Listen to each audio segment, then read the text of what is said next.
Halo semuanya, hari ini kita kembali lagi ke komputer online class. Nah, materi kita sekarang ini membahas tentang fungsi tombol pada keyboard. Oke, kita mulai saja. Nah, keyboard komputer ini merupakan salah satu peralatan komputer yang berguna sebagai huruf atau angka ke dalam komputer. Pada umumnya, format standar di keyboard ini adalah QWERTY yang menjadi standar internasional yang digunakan pada seluruh keyboard di dunia. Nah, makanya keyboard yang ada kita gunakan sekarang ini susunannya bukan A, B, C, D, E. Keyboard yang kita gunakan ini awalnya dimulai dari Q, habis itu W, E, dan seterusnya. Oke, kita masuk ke fungsi tombol yang ada di keyboard. Nah, yang pertama ada caps lock. Nah, caps lock ini untuk membuat huruf menjadi huruf besar atau huruf kapital. Oke, kita lihat cara kerjanya. Nah, ini serbuat tulisan huruf kecil semua. Nah, setelah itu lalu kita klik tombol caps lock. Nah, baru kita ketik lagi kelas komputer. Nah, otomatis tulisannya akan menjadi besar atau kapital. Nah, itu caranya. Selanjutnya ada shift. Nah, shift ini untuk menjalankan fungsi dari setiap tombol, seperti membuat sebuah huruf kapital dan juga melakukan pemilihan pada non-alpha key.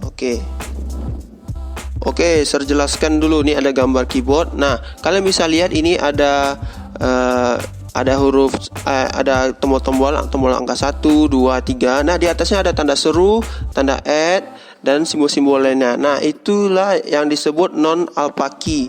Nah, shift ini gunanya untuk mengaktifkan tombol tersebut. Nah, kita lihat caranya. Nah, kita lihat A, itu A besar, itu menggunakan shift. Ini tidak pakai shift, lalu menggunakan shift.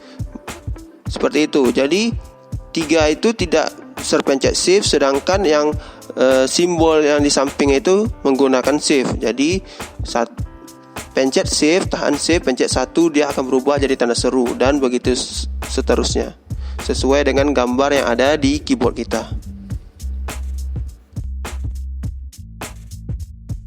Yang ketiga ada ESC atau escape. Nah, ini memiliki fungsi untuk melakukan cancelling pada dialog box, pause pada sebuah game, dan juga untuk melakukan proses stop pada animasi. Oke, kita lihat caranya.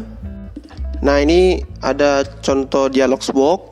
Nah, ketika kita pencet ESC, dia maka akan tertutup otomatis, akan hilang. Ketika dia dialog box, kita pencet ESC atau escape, dia akan hilang. Seperti itu caranya. Selanjutnya ada print screen. Nah, print screen ini tugasnya untuk mengambil screenshot pada layar di komputer kita. Sama juga seperti di handphone, di komputer juga ada screenshot. Nah, caranya adalah dengan kita mencet print screen. Nah, setelah kita pencet print screen, lalu kita klik kanan pada mouse, ambil pastekan atau Ctrl V. Nah, itulah dia yang kita screenshot tadi, langsung muncul. Lanjut ada tab. Nah, tab ini untuk memilih option atau pilihan yang ada pada sebuah dialog box atau kotak dialog yang tadi. Oke, kita lihat contohnya. Oke, ini kita lihat. Nah, itu dialog boxnya. Kita pencet tab. Nah, maka dia pilihannya akan berpindah-pindah tuh, yang biru-biru tuh. Dia akan berpindah kalau kita pencet tab terus. Nah, kalau misal di kertas atau di dokumen, bisa juga dia untuk membuat jarak, kayak spasi agak yang lebih lebar. Nah, seperti di gambar. Oke, selanjutnya ada CTRL atau control. Nah, ini berfungsi untuk melakukan seleksi atau memilih objek dengan menggunakan bantuan mouse. Oke, kita lihat caranya. Nah, ini ada objek, ada 3 objek. Nah, kita klik, kita tahan control, lalu kita klik menggunakan mouse. Nah, dia akan menjadi gabungan, menjadi seperti grup. Nah, bisa kita gerakkan. Tapi kalau tidak kita menggunakan kontrol, dia akan sendiri-sendiri. Nah, itu seperti itu, dia akan sendiri. Kalau kita menggunakan kontrol, dia akan sama-sama seperti grup. Nah, bisa kita lihat, bisa kita hapus juga. Hapusnya akan sama, terhapus semua. Kalau tanpa kontrol dia akan terhapus cuma satu. Selanjutnya ada tombol Windows. Nah, tombol Windows ini fungsi utamanya adalah untuk membuka start menu pada Windows. Nah, oke, kita lihat bagaimana bentuknya. Oke, kita lihat contoh gambar. Nah, langsung kita pencet tombol Windows itu yang ada di tengah tadi. Nah, dia akan muncul start. Nah, seperti yang digambar, langsung muncul ketika kita pencet tombol Windows.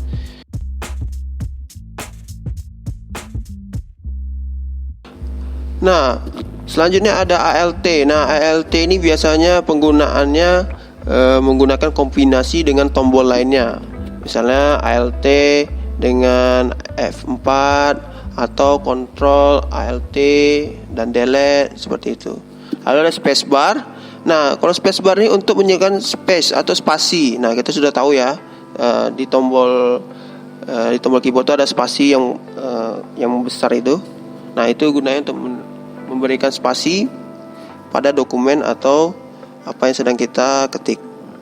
Selanjutnya ada backspace. Nah, backspace ini digunakan untuk menghapus satu persatu karakter yang ada di dalam sebuah dokumen. Oke, kita lihat caranya.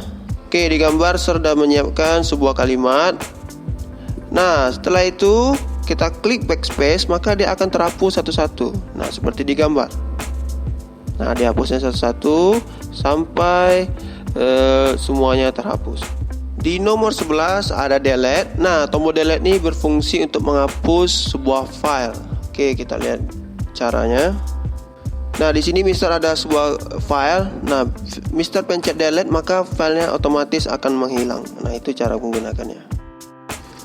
Selanjutnya ada tombol enter. Nah, kalau tombol enter ini ada beberapa caranya. Kalau di sebuah dokumen, maka dia akan ke bawah, akan ke baris selanjutnya. Sedangkan kalau untuk di aplikasi, dia akan seperti memberi tanda OK atau tanda setuju. Oke, kita lihat bagaimana caranya. Nah, di sini udah ada contohnya. Kita enter, nah dia otomatis ke bawah. Nih, saya tulis lagi kelas komputer. Nah, itu fungsi enternya. Kalau kita nanti enter lagi, dia otomatis juga akan ke bawah lagi. Nah, sedangkan nih, kalau ini dia akan tanpa kita klik. Jadi kita pencet enter, dia akan memilih, misal cancel, kita oke, kita cancel ya. Kalau bisa kita pencet yes, apakah kamu mau menyimpan? Yes, maka dia akan tersimpan. Selanjutnya ada numlock. Nah, numlock ini berfungsi untuk melakukan locking pada numbering key. Nah, numbering key itu yang pada kanan keyboard kita ada tempat khusus untuk angka-angka. Nah, kita harus memencet numlock dulu, baru angkanya aktif. Tapi ketika kita tidak memencet numlock, maka angka itu tidak akan bisa berfungsi. Ketika kita pencet, dia tidak akan masuk ke dalam komputer kita. Oke, sampai di sini dulu materi komputer online kelas kita tentang fitur tombol keyboard. Semoga dengan materi ini kamu dapat memahami apa yang saya sampaikan. Baiklah, sampai jumpa kembali di pertemuan selanjutnya. Bye-bye.